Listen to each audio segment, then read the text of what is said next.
Welcome to the Agile Data Podcast, where we talk about the merging of Agile, product, and data patterns in a simply magical way.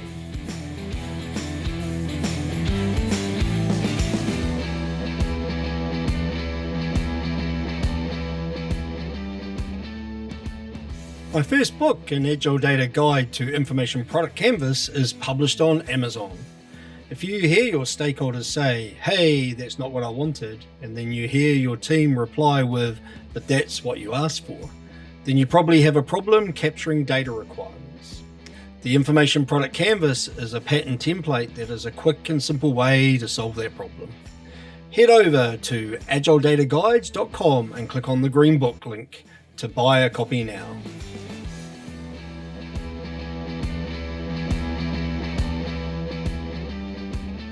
Welcome to the Agile Data Podcast. I'm Shane Gibson. I'm Robert Long. Hey Rob, thanks for coming on the podcast. Today I wanted to have a chat to you about this article you wrote that I really loved. It was called Data Producers, Consumer Diagrams and Understanding Your Data Estate. But before we rip into that, why don't you give the audience a bit of background about yourself? Yeah, I'd love to. So I got started with data in academia. So I actually have a PhD in applied mathematics and geophysics. So I was doing mathematical modeling and numerical simulation of planets and stars, things like sunspots and storms on Jupiter. And without realizing it at the time, what I was doing was bringing machine learning and data engineering to that field, because these simulations generate big data and we were implementing supervised machine learning, but it was still a step up for that discipline and group of people. Since then, I've dabbled all over the place. So I had a couple of years where I ran a software as a service, helping schools in England improve their national ranking. So again, very data-centric. And then throughout my career, I've gone through and I spent a couple of years as a senior data engineer in defense in the UK. So really helping them upskill in using cloud platforms, how they do data, and was using GenAI to help with content creation. So scripts, audio, imagery, things like that. And now I've moved from the UK to the US at the start of this year, and I run a consultancy where I focus mainly on enabling analytics. So lots of data engineering work and data strategy. And that later part is really where this kind of producer-consumer framework came from, as I've been helping companies new to data build the foundation. So really getting them set up on the right path. And that's how this kind of came to be. Let's do a little bit of anchoring around terms, because you use slightly different terms than I do. So we'll anchor those. So just talk me through this idea of how you define a data producer, a data consumer, and the concept of a handover. So I think a producer, in very broad strokes, is an individual, a team or system that produces, which means to generate or capture data. So that could be thermometer reading temperature. It could be a CRM system, whatever it is. A data consumer is someone who takes in that data for a purpose.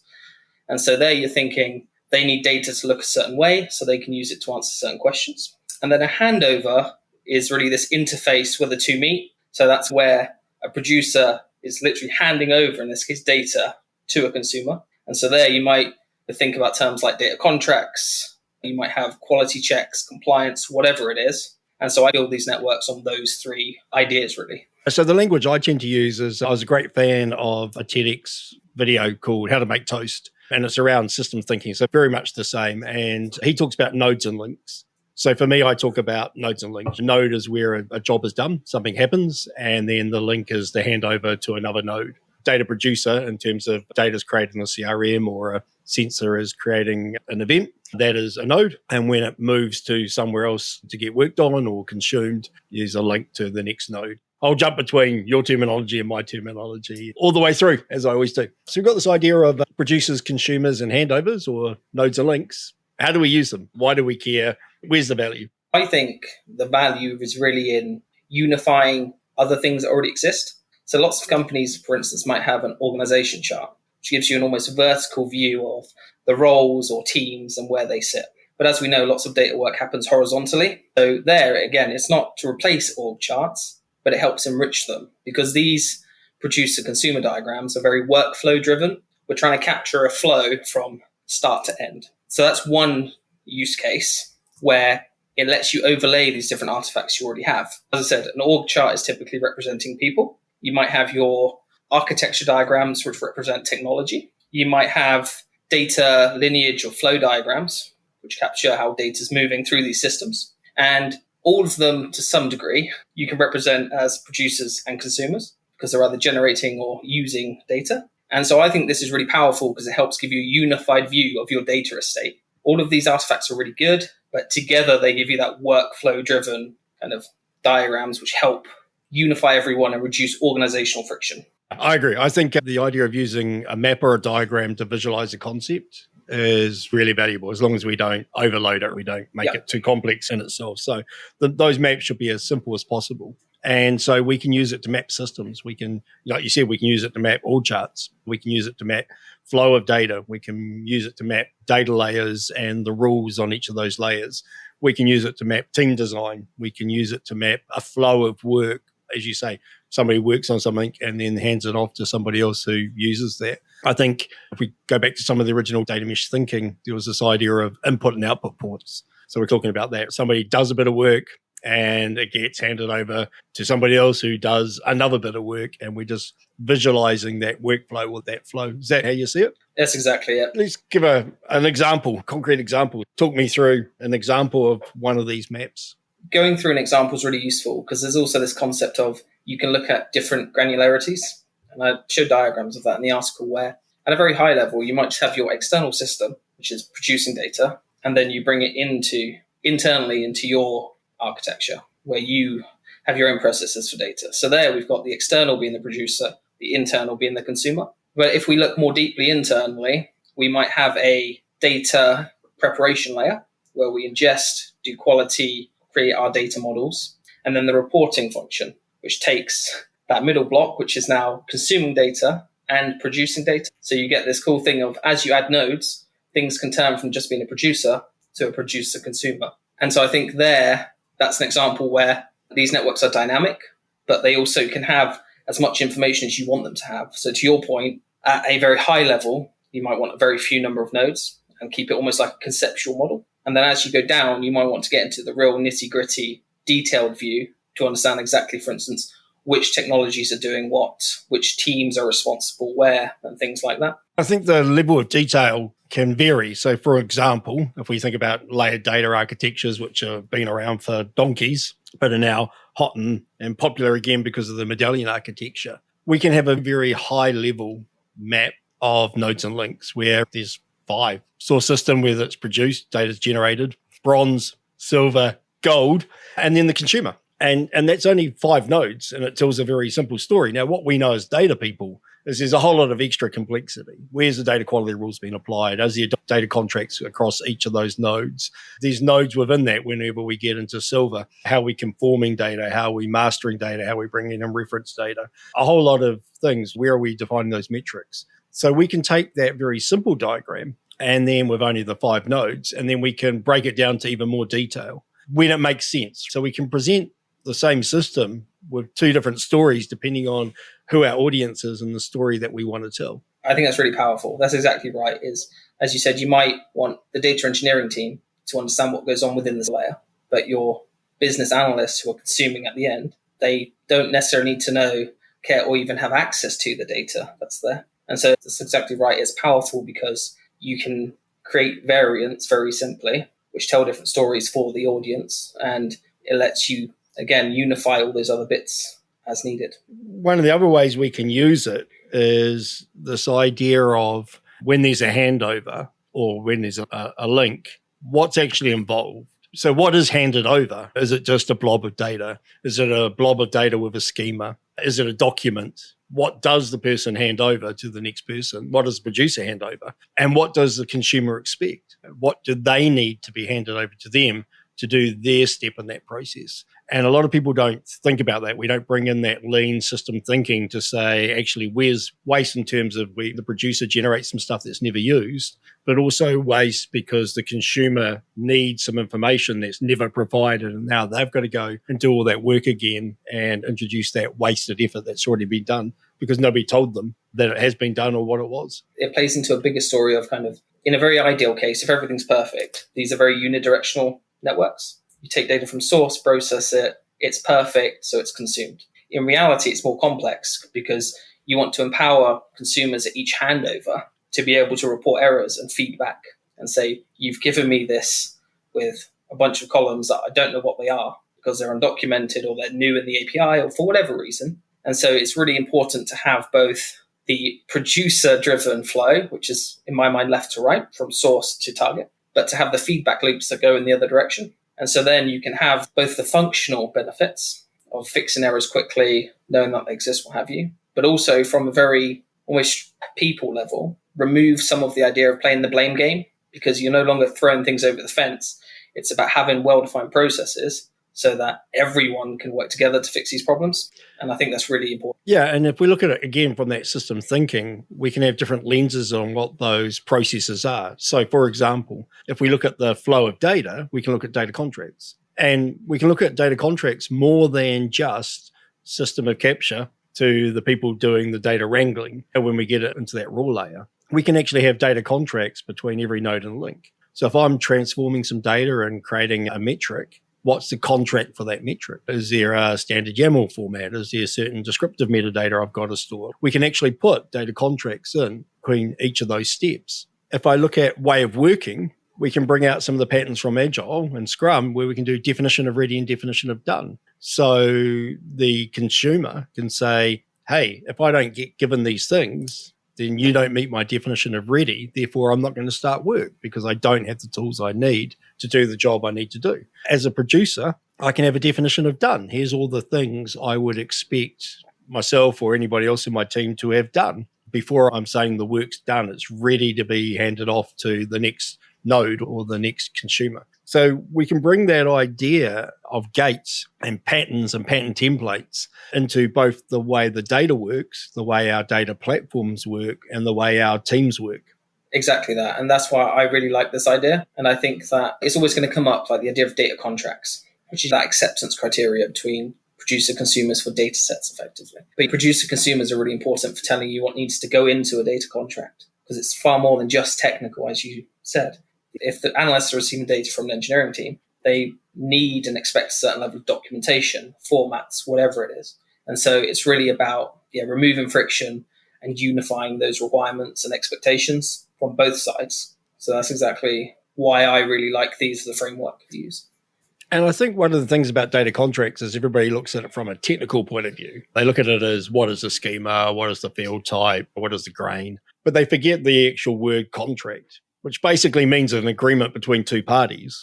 So it is a negotiation between the producer and the consumer about what's needed for both sides to do their job well. And that's how we should treat it. We should actually negotiate the contract, not just treat it as a technical task. I 100% agree.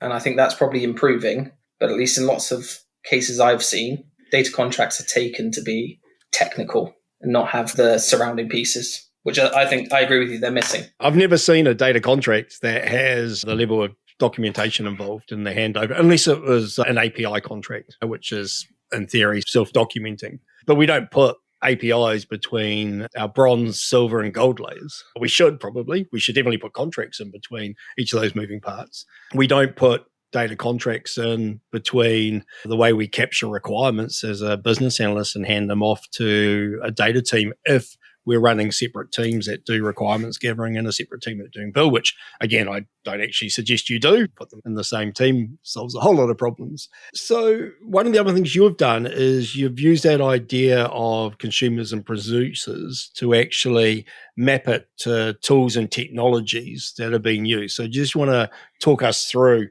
how you do that and where the value from that pattern is. As I said, I view these as a way to unify these different lenses: technology, people, process, data. And so when we talk about, for instance, ingesting data from an external system, we're going to use the technology to do that. So I'm going to use the example of within the Azure ecosystem, because that's what I mainly work with. But any ETL tool, for instance, Azure Data Factory, you can then say this edge of this diagram, this handover, is going to be performed by Azure Data Factory. And then internally, once you've ingested it and gone through your medallion architecture, that's going to be some data warehouse, Postgres, Synapse Analytics, whatever data platform you're using, through to once you get to the reporting stage, you're going to have a BI tool typically, whether that's Python, Power BI, Tableau. And so really the technologies in general map to the handovers there are cases where they can be the nodes as well, the producers or consumers. And then I think what also that lets you do, again, the benefit of that is it lets you have an informed decision about, do you really need this technology? So when you're thinking about cost, performance, capability, when you're talking about, does your team have the skills to use this technology, or do you have to learn something new? Again, by bringing it all together, you can make an informed decision about that. So it's much less the preference of the architect or listen to a vendor pitch, and it lets you get that view of what you need to use. I think the other thing I liked in the diagram you used as an example is you also bringing in the personas. So you're mapping out the flow of the data effectively, then the technologies or tools that have been used in each step of that flow, and then the personas you're expecting to use those tools. So you're differentiating between the tools the data engineers will use and the tools a persona of data analysts. Yeah, and as I said, a lot of the people I work with and my clients are less mature with their data capability. And so for them, a lot of them start with the Google definition of data engineer or data analyst. So it's much more useful then to use these types of diagrams, map to technology, and really distinguish the responsibilities of the personas. So then they can hire the right people, get the right skills, but it also, again, reduces friction. Because if you're brought in as a data engineer and you've got clear roles and responsibilities, you're not going to kick up a fuss because you've been given something that you deem as pure analytics or whatever the case is. And so I think, again, that's really useful to have because it gives you that unified view of your data estate and lets you make informed decisions about technology, team structure, how data flows from source to target. The thing I like about it is it tells me a story, that it's a map at a high level and I can understand it, I can infer some stuff and I can get a bunch of questions. So the one I'm looking at, you start off by saying there's a source system that goes across to a data lake, that goes across to a data warehouse, that goes across to analysis BI, and then across to a report. So I can look at that and go, I think you're running a 3-tier architecture, data lake, data warehouse, and an analysis BI layer. And then you've got source systems of data being produced, and then reporting content on the right-hand side where people go and use them. And then you're breaking it down to tools. So you're saying that effectively Azure Data Factory has been used to extract and load the data into the lake. Synapse Analytics has been used to munge and wrangle the data. Power BI has been used to create the analysis BI layer. And then PowerPoint Excel has been used for the primary reporting. And then you've got the idea that data engineers sit on the left and do half the work and data analysts. And so I can look at that and I can go, good. There's no Omni, there's no ThoughtSpot. I can get an understanding quickly of the technology and I go, yeah, you're a Microsoft stack. I'm not seeing Snowflake. I'm not seeing Databricks. I know that effectively you're going to be on Azure, not GCP and not AWS. I can see you've got 2 sets of personas in there. And that raises a question because in the way you've laid it out, it looks like the data analysts are reaching back into the data warehouse. So I can have a question of, are they read-only or are they actually able to write transformation code in the warehouse? Your analysis BI layer is Power BI, so I'm just going to assume that it's DAX-y, semantic-y thing, and I'm going to ask you questions around where metrics defined. Are they only in that layer or are they somewhere else? Yeah, your data lake, I'm going to assume it's Azure Data Lake Gen 2 or something like that, even though you haven't specified it. So I'm going to ask you those questions. So again, I can get a really quick map of that environment, of that estate, and I can ask you a whole bunch of questions for things that I just want to know because I need to know, or I'm just nosy and I want to know. And that's the value of these maps. Yeah, and I think what you've just touched on is really useful in that you can create different views like we discussed about earlier. So you might have this, which is your more executive focused story. And then for your technical users, your power users, you might have that more finer grain that you're talking where you go into more specifics about technology, about the rules. And again, you could also go more in detail. For instance, in my experience, a lot of frustration and friction comes from the handovers, is that mismatch of expectation, definition of ready, definition of done. And so this lets you account for some of those. It lets you see quite clearly who owns which parts. Is it within one team? So the analyst BI to the report layers are both owned by the data analysts. So the part of the story there is that they should be able to do that internally. Whereas if you look at the handover from data engineering to data analytics, there we might need some cross-team and you have to work out the processes for that.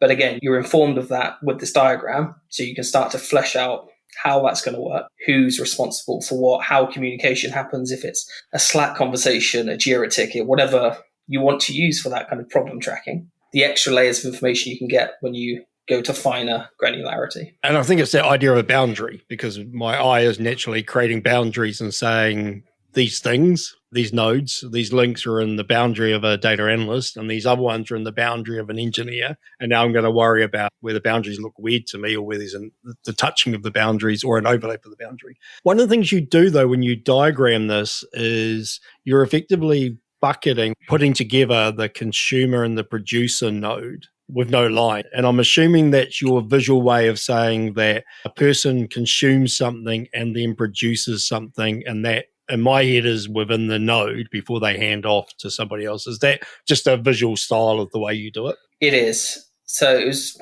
trying to capture the logic that, for instance, the data warehouse, it consumes from the previous node, the data lake, and that same data warehouse produces to hand over to the BI tool. So again, you're right. You can look at this and view this in different ways. For me, it's really just about having the node labeled as either producer or a consumer, or a producer-consumer pair. And yeah, there's different ways of doing this. This was one of the simplest ways that I could fit quite a lot of information into an easy-to-read diagram. And so it's a complete design choice that I've had success with. And I think it's just a choice of language. Now I understand that when I look at those, they're effectively an ensemble. And I'm looking for ensembles where these consumer producers, which means these in and outs within that node, or I'm looking for one where there's only a producer or a consumer task effectively. Again, it helps me tell that story. And in general, obviously, you very rarely want to produce data that's not being consumed. So typically, they will come in pairs. And obviously, there's always the question of where do you end the diagram? So in the case we're talking about, the reporting layer says consumer producer, but the producer is not connected to a consumer. So again, the bit that's missing from there is that there is a decision maker, an executive, who takes that report and makes a decision, takes an action. And so that's also where I say it's as much art as science when you make these kind of diagrams, is there's no rule for granularity or your start and end points. Most of the time there is a logical start point, but where you decide to kind of end the flow, as I said, it can vary a lot, and it really just depends on what you're trying to convey with that particular story. And that's the important part, is you are telling a story. So I could take like 5 node one you've got of source system, data lake, data warehouse, analysis, BI, and report, and I could extend it to the right and actually say actions that are taken off those reports and outcomes that are delivered by those actions and value that's delivered from the outcome, if that's the story I wanted to tell. Yeah, and then you'd obviously just have a third persona, the executive or whatever it is. Exactly. That's how easy it is to iterate these and see the difference between where you are and a proposed change to your process, framework, technology stack, whatever it is. It directly gives you the implications and new connections you need to manage and prepare for. And that's the other part, is it helps with the story. So for example, in this scenario, if I said, oh, look, I want to introduce a new BI tool, consumption tool, last mile tool, I'm either going to have to find one that is compatible with the Power BI semantic BI layer. If not, we know that the blast impact of that decision is we now actually have to have 2 semantic BI layers, or replace the Power BI one with one that actually serves multiple last mile tools. So again, I can point to something and say, if we do this, then we're going to affect that, and visually point to the map so people understand, oh, holy shit, actually that's 1/3 of our data layered architecture that we're replacing. If we've only been working on it for 6 months, maybe, if we've been working on it for 10 years and we can't programmatically migrate it, we've got a lot of work coming. So again, it's really valuable to be able to point to parts of the map and say, we're talking about that. We're talking about the UK, not the US. That's the value of the map. Exactly. That's it. And then the other thing we can do, so we can extend left and right, and we can also change the grain effectively, so we can add more rows. So for example, at the moment, we're saying that all source systems are producers and they're the same. But if I wanted to, I could create different rows. I could say we've got relational versus NoSQL sources, or we've got streaming versus batch sources. So if I wanted to, I could just add more rows, more nodes and links as a row to add more complexity or tell a different story to this map, couldn't I? Exactly. You can add more rows in terms of different sources, or even, like you said, making it modular and taking out the Synapse piece and say, what if I replaced it with Databricks? And then you can obviously also account for new data. So in this case, the data warehouse is just producing data sets to give to the analytics and BI tool. But you might decide that you want to also capture system data from your warehouse, so from Synapse. Maybe how long your Spark clusters have been running, how many outages you've had, how much it's cost. And so you can also kind of not add new rows, but add an extra dimension where it's not just going left to right, but you have metadata that kind of goes up and down as well. So you can add different directions or paths possible in your network. So do you tend to design the complex map first and then simplify it to tell different stories? Or do you tend to start off simply and then add the complexity as different versions as you go? Which way do you work? So I do something very weird where I start with a super high level simple flow. So I really just want to get the conceptual model right. And then I skip the middle bit and jump to the perceived finest grain and do the real in-depth, these data quality rules, these data contracts, these technologies. And then I backfill the middle bit because I find it really easy to question the requirements at that very high level. And then by jumping to the really low level, find the real complexities. So like I said, if there's a skills mismatch with the team versus technology, which then I can propagate upwards. I've got a few horror stories where I did go from top to bottom, got to the bottom and then realized something didn't work. And you have to backfill the whole thing then. And even though you're only changing one node, it inherently sometimes changes the nodes that it's paired with, obviously, because things work differently and connect differently. So that's how I work. I think it can work both ways, starting at the very high level or the very nitty-gritty detailed level. I think it's a matter of preference and how good your initial requirements are. I find the better the requirements, the easier it is to start at the high level and then go from there. And then you're handcrafting these. You're drawing them as if they're pictures. You're not using a tool to help you with this. A little bit of both. So I do start very conceptual hand drawing in a tool like Draw.io, but I do automate some of this with Python in terms of just treating it like a knowledge graph. And you can create a simple CSV file with your nodes and edges and get it to populate a graph. So I do a hybrid approach to get these ready. Yeah, it's interesting that there's a gap in the tooling, I think, at the moment. We used to have things like Spark Enterprise Architect, which was a horrific product to try and use. I used to do enterprise architecture and I'd go into an organization. I was forced to use that tool. If I knew in advance, I wouldn't take the gig. Just made you so slow and such waste. And like you, I just use Draw.io, but it's a graph problem. We're talking about nodes and links, effectively ins and outs and relationships. So surprising that actually there's not a great tool for defining it, but then also creating the simple stories.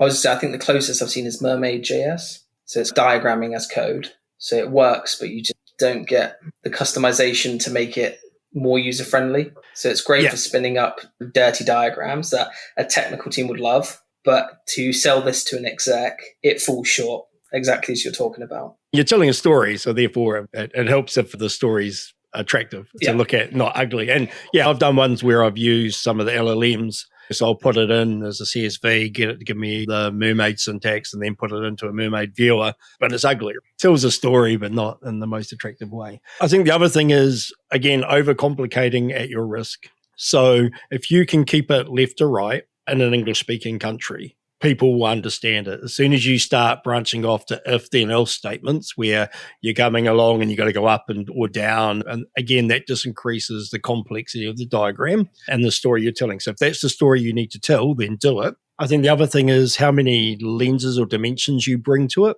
So for the one that you've got here, there's a flow of the data and the data layers. There's the technology and then the personas. And I find that 3 is normally the maximum you get to before, again, you start bringing complexity in. So if you add another 2 in there, you've got to do that consciously. You're consciously saying, I want to make this a more complex technical diagram than a simple map. Fully agree. And again, it's all about knowing your target audience and the story you want to tell.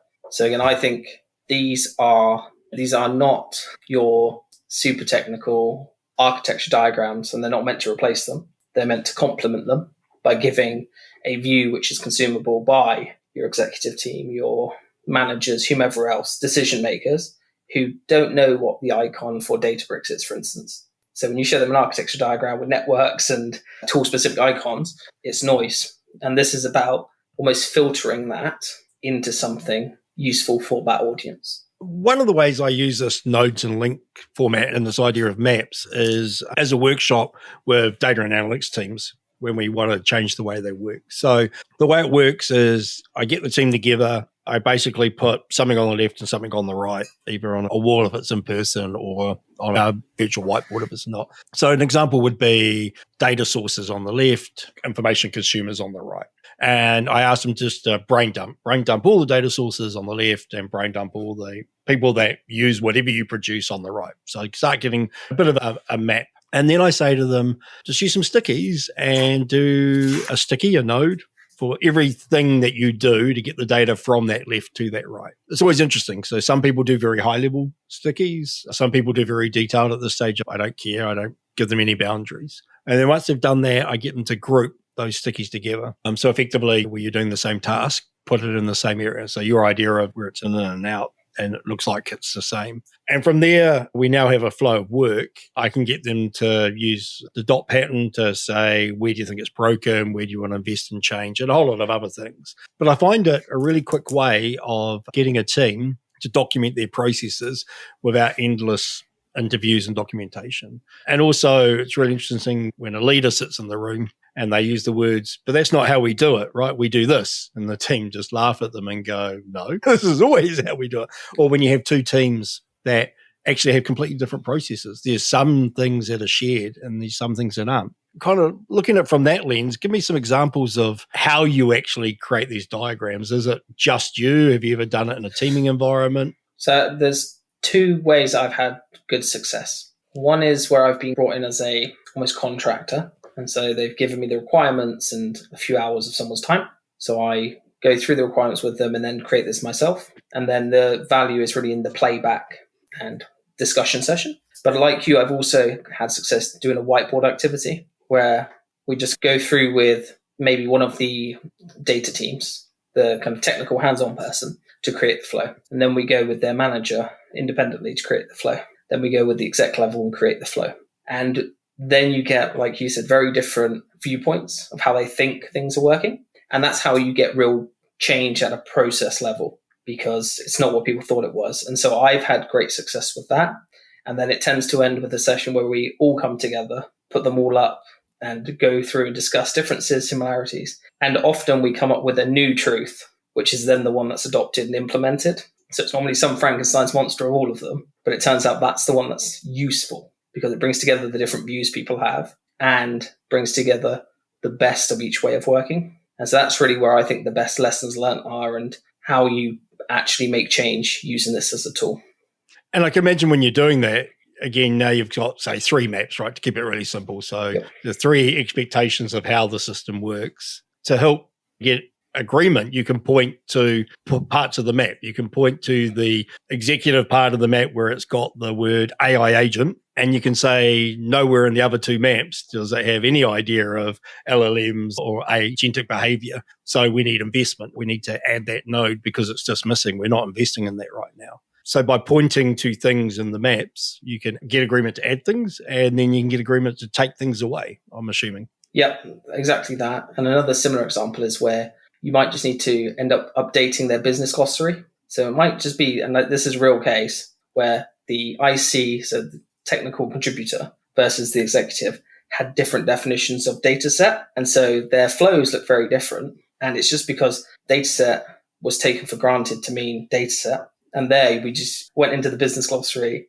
added a new entry. And moving forward, communication was easier because they were talking the same language. So you can both modify things and update how they work. Yeah, actually, that's a really good point, is that when you're doing these maps, you need to be iterating a bunch of definitions, a business glossary, so that if there is a box, if there's a node and it's got a word, that word needs to be defined. Because otherwise, everybody's going to look at the map and go, Christchurch. Oh, yeah, it's Christchurch, New Zealand. No, it's Christchurch in the UK, and Dorset. Oh, okay. Actually, it needs to say Christchurch, New Zealand and Christchurch, UK. Otherwise, we're going to look at a different part of the map thinking it's the same thing. I think 2 other areas I've seen value doing this process. When I get brought in to do data blueprints for organizations, I will create these as a way of articulating a story, like you said. I will help it for me to understand the thing I'm trying to map, the system I'm trying to define as a blueprint, and then use that to test and iterate and get feedback on whether I'm on the right track for what the organization thinks they want. And the second one is when you go in and do a review or a stock take.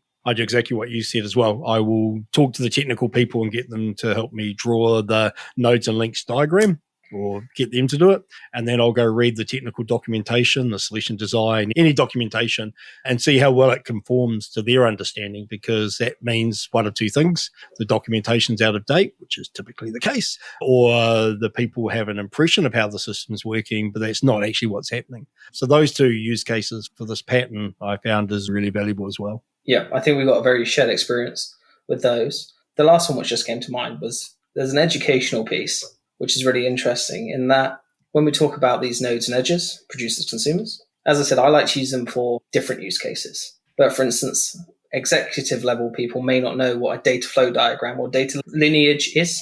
But if they're happy with this as a conceptual map, source, data warehouse, analysis, so on, then you can give the example, for instance, of if you instead make the nodes data sets, that then if you think about it, it's really just a data flow diagram or a data lineage diagram. And so there's a nice educational piece where something that they're comfortable with can help them understand something more technical that they don't run into. And I think that's actually never the intent, but always a nice side effect of using these. I think we need to be careful there, though, because all data lineage diagrams look awful. They look incredibly complex. They look like a Frankenstein version of the London Underground. And therefore, we need to be really careful that telling that story has some value, because it's a tool for data professionals to be able to go into the detail to find the bit of nodes and links that they need to solve a problem. I think it's like data modelers and Ghosts of Data Past. The enterprise data modeler would print everything out on A0, have it up on the wall, and be very proud at the size of their data model, the number of nodes and links and how complex it was. Nobody else gave a shit. In fact, it actually did them a disservice, because it was like, I don't understand that. And I think we've got to be careful with data lineage as well, that actually it's a tool for us, for data professionals. It's not a great map for information consumers. So I'm with you and understand the concepts, and people can look in and go, oh yeah, it looks like a really complex version of what I understand. I'm probably not going to go near it because I don't need to. So yeah, exactly that. When I say to help them understand what it is at the conceptual level, it's not an excuse to start showing up with those lineage diagrams. However, it does mean if they know what a lineage diagram is and consequences for contracts, observability, things which can affect cost, value, have implications, it's then easier to get time or money assigned for those types of projects because they have some awareness of it, versus you rocking up out of the blue, our observability is a mess. So I fully agree. I'm definitely not saying to try and turn the execs to data lineage experts. But again, just to increase awareness, something I say a lot is, just as companies want to become more data-driven, data engineers should want to become more business-driven. And so it's all about that. Just, I'm not expecting data engineers to know the business through and through, but we should be aware of key metrics, processes, streams of revenue, what have you. And so I think it's just about the conceptual awareness more than anything else. And I think the other thing is the complexity of the map also tells me a story. In our product, we run a relatively simple 3-tier architecture. We have history, design, and consume. And then within our designed layer, there is effectively 3 objects you can create. You can create a concept object, which is a list of keys for a thing: customer, supplier, employee, product, order, payment. You can create detail about it: customer name, product SKU, order quantity, payment, dollar amount. And you can create an event, a relationship between them, customer, order, product. And that's it. There's only 3 types of objects you can create. And what that means is, when I look at our lineage graph, it may have lots of left to rights, but the number of columns in it is very light, which means when I have to troubleshoot, I have a very short conversation with myself. Is it the history layer? Is it one of the concept, detail, or event and designed? Or is it the consume layer? When I go look at other organizations and we're creating transformation code that has lots of create tables, temporary tables in between, and I've now got 16 columns for a relatively simple transformation, that complexity comes with cost. Yep. And we've got to really understand that. And then the other thing we can do is, if we think about it, if these maps become context, if they become metadata, if they become something we can query, we can actually put a boundary around a map and say, hey, if we replace the source system, how many of those nodes and links, how many of those consumer and producer ensembles need to be touched? Oh, 250. Out of how many? Out of 1,000. Okay, so what we're saying now is we actually have to refactor 25% of our entire estate. And we can get a sense of the cost of that change at a really high level, not in detail, but we can start to really understand how much of an impact on the system we're going to make when we make these types of changes. Yeah, I don't have anything to add. That's exactly right. Which again comes back to actually turning this context, this metadata, into actual data we can use is probably something that we should think about a lot more, because I'm like you, I just draw them. I've thought about automating them to make my life of drawing them easier, but I haven't actually thought about using them as a global repository to help me make better decisions. Yeah, I think there's something really interesting there. Because as I said, I see these very much as a complement to those other artifacts that already exist. Your org charts, your architecture diagrams, data dictionaries, business glossaries. So I think there is a really powerful layer there that if you could bring all this together as your context layer and then use that again just as context, I think there's something really powerful you could do with that. I don't know of anyone or anything that's implementing that or even thinking about that yet. And it comes back to EA Sparks and all those standards and the tools that complied with those standards or applied those standards. That's what they were doing. They were bringing all these different dimensions or lenses about everything we know about an organization. But the problem was the tools were just horrible to use. They weren't friendly. And then the diagrams they produced were ugly. So I think that's the key, is you've got to make it easy to create and you've got to make it easy to consume, producer and consumer, but do it in the way you define your system as much as the way you define the way you work, the way you define your technology, your architecture, and your data flows. So yeah, I think that's a good point. Because that's really what I try to do. I'm a big fan of Dylan Anderson's posts about people, process, technology, and data, the 4 pillars. And I always use these in that context of bringing those 4 together and how you build a data capability or data strategy, which in turn helps you achieve your business strategy, right? So it's all about that kind of hierarchy of do what we can and hope that we've done enough for it to propagate up into something more meaningful. I agree. So when I do the data blueprints, I focus on team design and ways of working, flows of work, as much as I focus on architecture, because I got sick of strategies or designs that were just a bunch of technology boxes and none of the other things that were important. The other thing I do add, though, is I start off with measures of success, which is if we're going to spend all this money changing what we do or implementing this new platform or whatever, what does good look like? How do we measure the investment was worth it? Is it increasing the number of self-service being done by people outside the data professionals? Is it data or information being delivered faster or of a higher quality? What does it actually look like if we are successful after we spend all this time and money? Because I'm surprised at the number of people that don't even think about that. They just deep dive straight into the architecture map. Yeah. Whereas I think, again, I'm fully aligned with you. Stuff like the architecture map are almost a means to the end. It's how you achieve the goal. It's not the goal. And so I also start with the people and process driven part. What do we want to achieve? Ways of working to achieve it?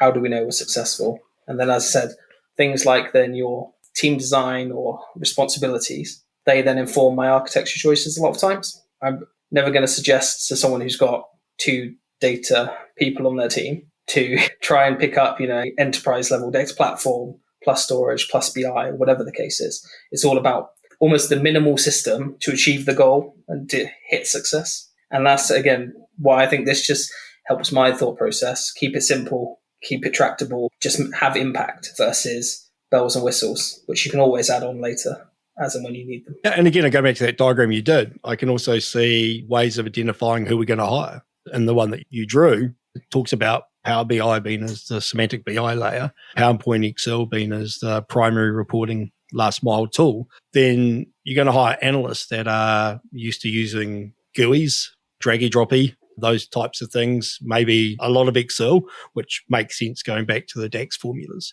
But if you get somebody that's hardcore Python coder who wants to just use CLI, there's going to be a mismatch between the system that's in place and their expectations. Now, you can deal with that by giving them a different set of tools, but now we're going to have this conversation of how does a CLI with Python code talk to the semantic BI layer? Because sure as shit, they're going to want to punch back into the data warehouse layer and use the data, or even back into the lake, because that's what they're used to, the way they're used to working. And that's okay, as long as you understand there's a mismatch and you're going to have to change something. But if you go in there thinking you don't, now you've got a problem. And I can point to you where that problem is. It's a mismatch between skills of your analysts and the system you've built. So I think that's important, again, taking these different maps, different dimensions, and being able to compare them. Yep. And I think as a consultant, it gives me some validity that I've not just given them a list of tech. I've not just given you an architecture diagram that you probably don't understand. I've given you not just the tools, but the personas, the workflows. I've talked through how I went from your requirements to this proposed solution. And it's transparent. It lets you have useful discussions with people. It lets you align their priorities, whether it's cost, people, performance, whatever it is. And that's why I really like this. And as you said, that kind of mismatch, identifying it early, you then get to make an informed decision. I know I've said informed a lot.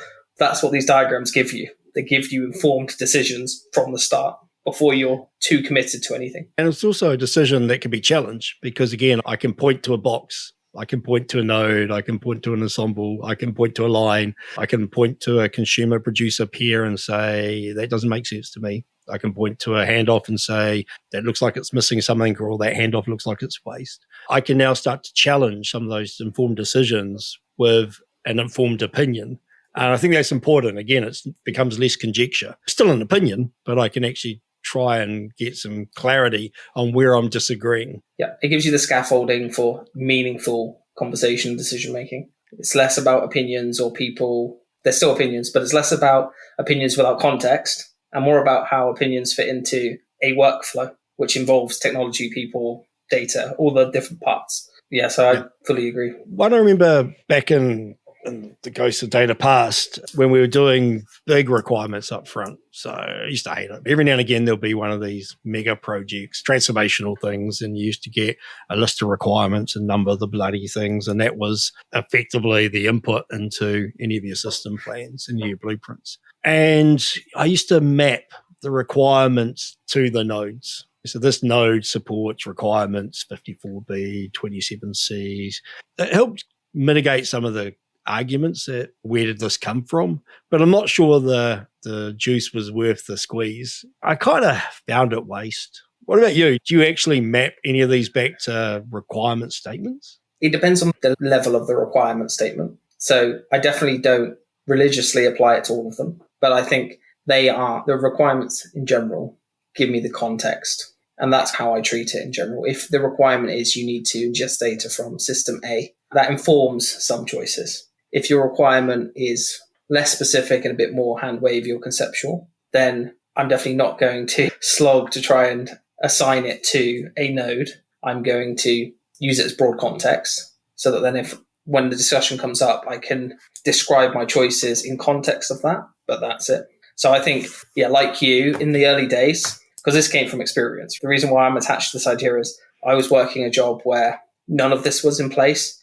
And so we had to do this just out of necessity. And so I think, I'm like you. I started by very rigidly trying to almost one-to-one map the requirements to the flow, and it doesn't work, or you end up with very rigid workflow and you don't have any kind of freedom to make something better. And so now I'm selective over which ones I directly incorporate versus use context. I think actually, as I was thinking about it as well, I often use the requirements to identify where I have complexity in my map. For example, if I have a requirement that data's got to be able to come from the source system, the system of capture or production, and be available in a last mile capability to an end consumer in less than 2 seconds, I'm going to have some kind of streaming architecture. And so if I look at your map, that is a typical batch-orientated architecture. Like I could stream it, but I'd be really surprised if it would be streaming with those layers. So if I then have to do another flow, if I have to do another row on that diagram, which immediately makes it more complex,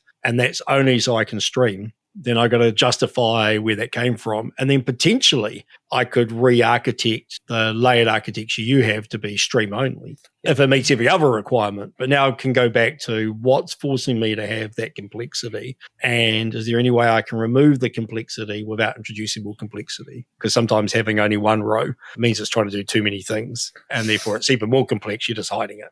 So I think actually thinking about it, those broad brush requirements help me again put a boundary around things and say, I have to do this for these reasons. If those reasons aren't valid or important, then I can stop doing those things. Yeah, I also think some requirements are very specific. And like we talked about earlier, they might only be applied to a finer grain version of this flow. So when I worked in defense, you can imagine there was quite a lot of strict rules about data encryption and personal information masking. So there I wouldn't worry about showing that in, for instance, the high level workflow. But in the more data engineering focused one, that's where I would include it. So again, there's a trade-off there and decision about it's almost twice the work, but it can be twice as impactful to have those two grain views of this one system, one for the kind of exec level, one for the technical level. But again, that helps the collaboration and conversation. So if you tell me that we need to mask people's personally identifiable information in that scenario, their names, their date of births, maybe some of their deployment information, I'm going to ask you, where are we masking it? Am I masking it in the lake, the warehouse, and in the BI semantic layer? Or are we saying, actually, the lake can hold the raw data? When we get to the data warehouse layer, then we're going to mask it, which means we now need to control access to that data lake layer, that only certain people with certain authority can see the data in there. So now I have a boundary. Nobody's allowed into that layer unless they pass a certain security level. So again, they're just helping us make trade-off decisions and also have a conversation about what happens where and what doesn't, and what does the contract look like. Yeah, exactly. And then again, it gives you that extra view, like you talked about, kind of access control. Of if you're in the cloud, there is a different view of this diagram where you might talk about networking or access management. And again, the exec level probably don't need to see that. Even if it's a requirement, you might just have that as a bullet underneath with a check mark. But then in the more technical view, you really say, we've made this group which has these permissions, and that's how we've satisfied the requirement. So again, it's all about controlling the information you present and which grain you capture those requirements in. So this idea of nodes and links has been around for ages. This idea of system thinking, it came out of lean manufacturing. It's been around for a long time. The idea of business process mapping and understanding the flow of work, been around for ages. The idea of enterprise architectures and diagrams that hold the ability to tell different stories at different levels, been around for ages. Why do you think in the data domain it's very rarely used? It's a great question. I don't know the answer. I think in my experience, data people have always, for whatever reason, decided not to learn from, say, software engineering, data engineers. And so data folks can be very technical, but they're almost very cultish in like they do data.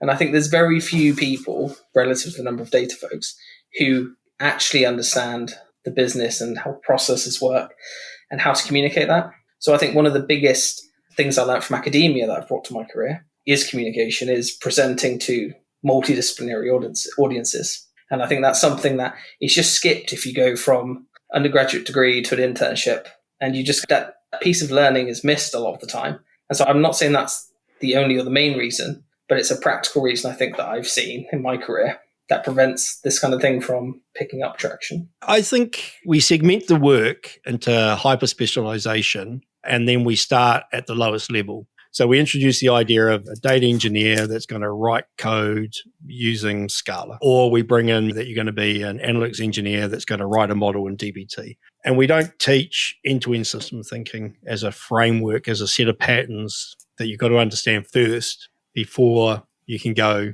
and do the work. If you walk into a factory, and again, I worked in a factory as a kid 30 odd years ago, but you walk the line, you'd understand the flow when you got onboarded, the flow of work from the beginning of the factory to the end, so that you understood where your station was, what your part in it was. And I don't think we do that in the data world. I think the other thing is, and one of the reasons I wanted to get you on, is that article you wrote, it was simple to understand, for me at least. The thinking is really aligned to the way I think, and that probably helped. But what I often find, especially if I look at academic writing, it's really research-based. It's quite technical. It's lots of complex ideas that aren't distilled in a story I can understand. I read them and I'm like, I don't get it. And so to take that complexity and write it with simplicity is actually really, really hard. Again, big ups to you for writing an article that distilled what is quite a simple idea, but can be complex, down into something that's easy to understand in the written word. Yeah, I think part of that comes from the kind of, even though I've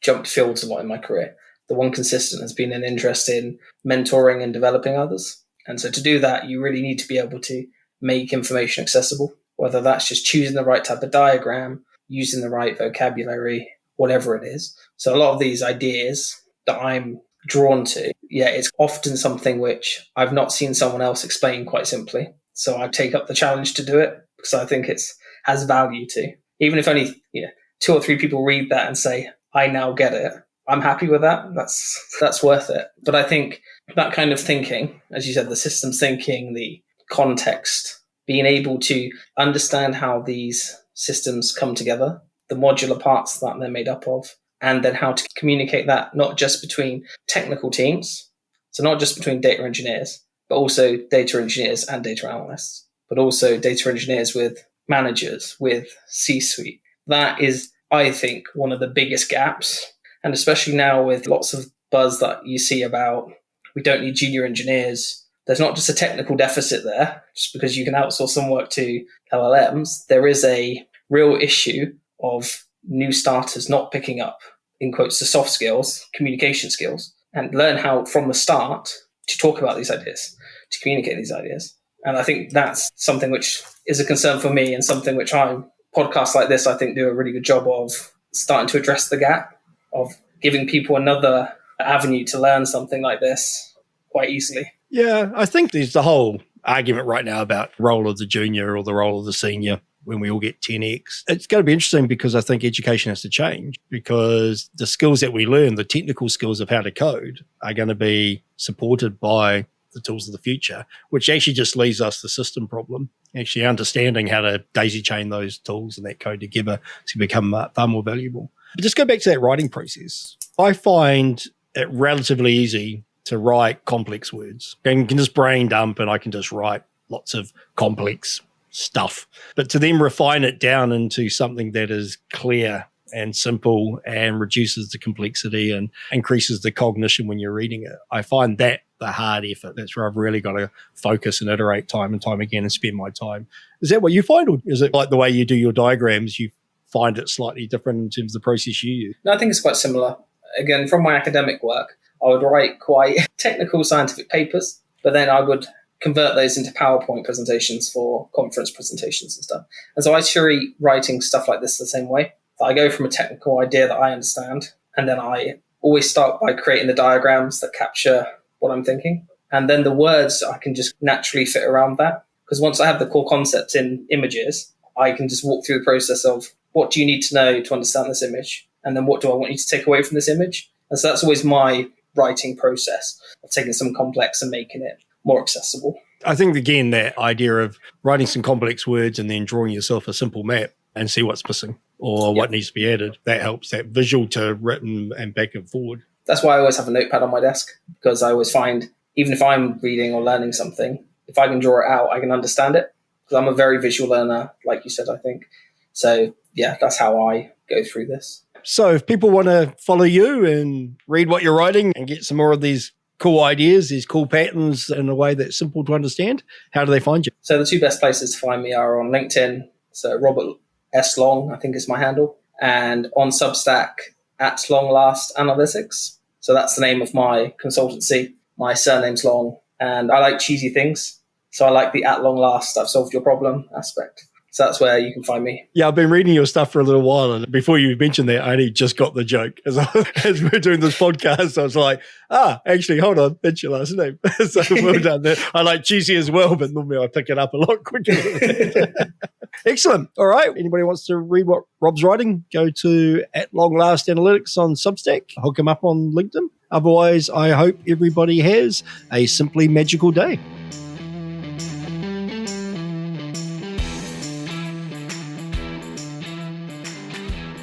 And that, Data Magicians, was another Agile Data podcast episode. If you want to learn new patterns that you can apply to craft your own Agile Data way of working, head over to agiledata.io.